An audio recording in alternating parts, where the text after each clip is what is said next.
Hello every one, എല്ലാവർക്കും മാത്സിൻ്റെ പുതിയ video ക്ലാസ്സിലേക്ക് വെൽക്കം. 5ാം ക്ലാസ്സുകാരുടെ പാർട്ട് നമ്പർ എന്ന ചാപ്റ്ററിൻ്റെ ഫൈനൽ പാർട്ടാണ് ഈ കാണിക്കുന്നത്. നോക്കാം നമുക്ക്. Whole and the part. Whole എന്ന വാക്കിൻ്റെ അർത്ഥം മുഴുവൻ എന്നാണ്. പാർട്ട് എന്ന് പറഞ്ഞാൽ ഭാഗം. നമ്മൾ പലപ്പോഴും പറയാറുണ്ട് 1.5 liters ഓഫ് മിൽക്ക്, അല്ലെ, 1.5 ലിറ്റർ പാല്. 1.25 മീറ്റർ ഓഫ് ക്ലോത്ത്, 1.25 മീറ്റർ വലുപ്പത്തിലുള്ള cloth. 2.5 kilogram of beans, 2.5 kilogram beans. അപ്പോൾ എന്താണ് ഇതുകൊണ്ട് ഉദ്ദേശിക്കുന്നത് എന്നാണ് നമുക്ക് എന്ത് ചെയ്യാനുള്ളത്, നോക്കാനുള്ളത്. സപ്പോസ് 1 ലിറ്റർ മിൽക്ക് നമ്മളൊരു പോട്ടിലേക്ക് നമ്മൾ എന്ത് ചെയ്തു, ഒഴിച്ചു. അത് കഴിഞ്ഞിട്ട് നമ്മൾ എന്ത് 1/2 ലിറ്ററും കൂടി ഒഴിച്ചു. ടോട്ടൽ ഇപ്പോൾ എത്ര ഉണ്ട്? ആദ്യം ഒഴിച്ച 1 ലിറ്ററും പിന്നെ ഒഴിച്ച 1/2 ലിറ്ററും, ടോട്ടൽ 1.5 ലിറ്റേഴ്സ് ഉണ്ട്. 1.5 ലിറ്റേഴ്സ് ഉണ്ട്. അതേപോലെ തന്നെ 2 litres and quarter of litre, അത് 2 ലിറ്റർ കൊടുത്തു, പിന്നെ 1 ലിറ്ററിന്റെ ക്വാർട്ടർ എടുത്തു. 1/4, 2.25 ലിറ്റർ. അപ്പോൾ ഇതാണ് ഉദ്ദേശിച്ചത് whole and the part. Whole എന്ന് പറഞ്ഞത് മുഴുവൻ, 2 മുഴുവൻ ഉണ്ട്. ഇതാണ് പാർട്ട്, 1/4 പാർട്ടാണ്. പിക്ചർ നോക്കി. ഇവിടെ പിക്ചർ കൊടുത്തിട്ടുണ്ട്. ഇത് ആ സർക്കിൾ മുഴുവൻ എടുത്തിട്ടുണ്ട്. 1 ആണ്, മുഴുവൻ എടുത്തിട്ടുണ്ട്. ഇവിടെ എത്രയുള്ളത്? ഇത് 1/4 ആണ്. ടുഗദർ നമുക്ക് എന്ത് വിളിക്കാം? ഇതിനെ 1/4 എന്ന് വിളിക്കാം, അല്ലേ? ഒരു ഫുള്ളും പിന്നെ ഒരു 1/4, ഒരു ഫുള്ളും ഒരു 1/4, 1/4. What about this picture? നോക്കിയേ, ഇവിടെ ഒരു ഫുൾ ഉണ്ട്, ഒരു ഫുൾ സർക്കിൾ ഉണ്ട് 1. ഇവിടെ നോക്കി, ഇവിടെ 3 ഈക്വൽ പാർട്സ് ഉണ്ട്, അതുകൊണ്ട് ഇത് 1/3 ആണ്. അപ്പോൾ ഇത് ഒരുമിച്ച് നമുക്ക് എന്ത് വിളിക്കാം? ഒരു ഫുള്ളും ഒരു 1/3ഉം, 1/3, 1/3.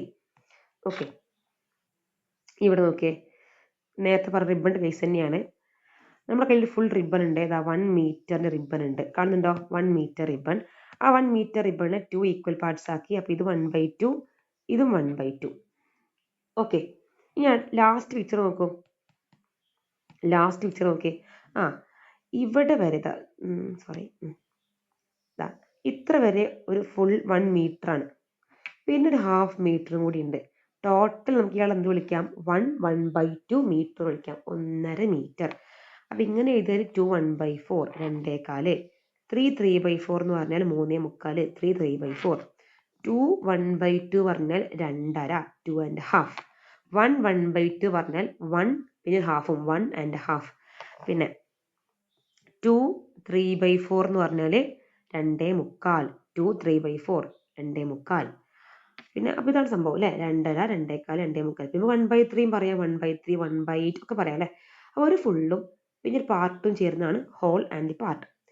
In each of the pictures below find how much is coloured and write its fraction. അല്ലേ, നോക്കാം. ഇവിടെ ഒരു ഫുൾ ഉണ്ട്, ഇവിടെ 1/4 ഉണ്ട്.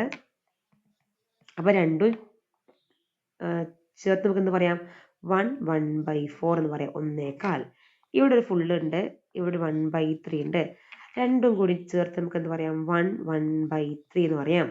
ഇവിടെ നോക്കൂ, ഇവിടെ ഒരു ഫുൾ ഉണ്ട്, ഇവിടെ വേറെ ഫുൾ ഉണ്ട്, ഇവിടെ 1/4 ഉണ്ട്. അപ്പോൾ വിചാരിക്കും 1 1 പിന്നെ 1/4, അല്ലേ? ഇങ്ങനെയാണോ എഴുതേണ്ടത്? അല്ല, ഇത് 11/4 എന്നാണ് വായിക്കുക, അല്ലേ? അപ്പോൾ നോക്കിയേ, ഇവിടെ എത്ര ഫുൾ ഉണ്ട്? 1 2, 2 ഫുൾ ഉണ്ട്, ഇവിടെ 1/4 ഉണ്ട്. അപ്പോൾ എഴുതുമ്പോൾ 2 1/4, 2 1/4. ഇവിടെ 1 2 3, 3 ഫുൾ ഉണ്ട്, 1 2 3 4 5 6 11, 6 കഷ്ണമായിട്ട് ഇവിടെ 1/6 ആണ്. 3 ഫുള്ളും ഒരു 1/6ഉം, 3 ഫുള്ളും ഒരു 1/6, 3 1/6. വളരെ സിമ്പിളായ ടോപ്പിക്കാണ് ഹോൾ ആൻഡ് ദി പാർട്ട്. ചിലപ്പോൾ എക്സാമിന് പിക്ചർ വന്നിട്ട് അതിൻ്റെ ഫ്രാക്ഷൻ നിങ്ങളെടുത്ത് എഴുതാൻ വേണ്ടി പറയും. ചിലപ്പോൾ നേരെ തിരിച്ച് നിങ്ങളെടുത്ത് ഒരു 2 1/2 വരയ്ക്കാൻ വേണ്ടി പറയും. 2 1/2 വരയ്ക്കാൻ പറഞ്ഞാൽ എന്ത് ചെയ്യണം? 2 1/2, 2 ഫുള്ള് വേണം. ഒരേ വലുപ്പത്തിലുള്ള 2 ഫുൾ സർക്കിൾ വരച്ചു. അതിനകത്ത് ഷെയ്ഡ് ചെയ്യണേ, നിങ്ങൾ ഷെയ്ഡ് ചെയ്യുന്നില്ല, എനിക്ക് വരയ്ക്കുന്നുള്ളൂ. 2 1/2, 2 1/2 പറഞ്ഞാൽ 2 ഫുള്ളായി. പിന്നെ അതേ വലുപ്പത്തിൽ സർക്കിളിൻ്റെ പകുതി ഷെയ്ഡ് ചെയ്താ 2 1/2. ഓക്കെ, അപ്പോൾ ഇങ്ങനെ 2 തരത്തിലും ക്വസ്റ്റ്യൻ വരാൻ സാധ്യതയുണ്ട്. ഒന്നെങ്കിൽ ചിത്രം തന്നിട്ട് അതിൻ്റെ ഫ്രാക്ഷൻ എഴുതാൻ വേണ്ടി പറയും, അല്ലെങ്കിൽ ഫ്രാക്ഷൻ തന്നിട്ട് ചിത്രം വരയ്ക്കാനും പറയും. അപ്പോൾ ഇതാണ് നമ്മുടെ ഹോൾ ആൻഡ് ദി പാർട്ട്. നമ്മുടെ ചാപ്റ്ററിൽ ആകത്തേക്ക് വളരെ സിമ്പിളായ ചാപ്റ്ററാണ്. നമ്മൾ ഓരോന്നും ഡീറ്റെയിലായിട്ട് പറഞ്ഞിട്ടുണ്ട്, എല്ലാ പിക്ചേഴ്സും പറഞ്ഞിട്ടുണ്ട്. എക്സാമിന് പോകുമ്പോൾ ടെക്സ്റ്റ് ബുക്കിലെ എല്ലാ പിക്ചറും അതിന് താഴെ കൊടുത്ത ഒരു ഡീറ്റെയിൽസും ഒന്ന് വായിച്ചു വേണം പോകാൻ. അതുപോലെ തന്നെ ടെക്സ്റ്റ് ബുക്കിലെ അകത്തുള്ള ക്വസ്റ്റ്യൻസ് ഒക്കെ ഉണ്ടാവുമല്ലോ, അത് വർക്കൗട്ട് ചെയ്യണം. കമ്പാരിറ്റീവ്ലി ഒരു എളുപ്പമുള്ള ചാപ്റ്റർ തന്നെയാണ് പാർട്ട് നമ്പർ കേട്ടോ. ഓക്കെ, അപ്പോൾ താങ്ക് യു.